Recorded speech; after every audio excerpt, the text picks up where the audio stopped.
అవునరా, ఏం నువ్వు ఒకడే వచ్చావు? రామ్గాడేడి? రామ్గఢ్ జాబ్ చేస్తున్నాడు, జాబ్లో బిజీ. జాబా? మరి విజయ్?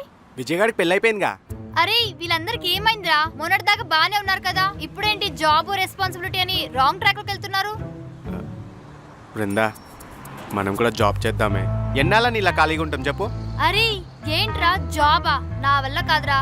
ఆ బీటెక్ కూడా ఏదో కరోనా వల్ల పాస్ అయ్యాను, కానీ స్లిప్పులు కూడా నా వల్ల కాదు. సరే కానీ నువ్వెప్పుడు పాస్ అవుతావు? నేను రాస్తానే ఉన్నా, వాళ్ళు నన్ను ఫెయిల్ చేస్తానే ఉన్నారు.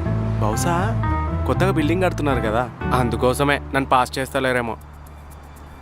బృందా, మనం కూడా ఏదో ఒకటి చేద్దామే. ఇంట్లో రెస్పెక్ట్ లేకుండా పోతుంది. నిన్నెవర్రా ఇంట్లో నుంచి రెస్పెక్ట్ ఎక్స్పెక్ట్ చేయమనింది?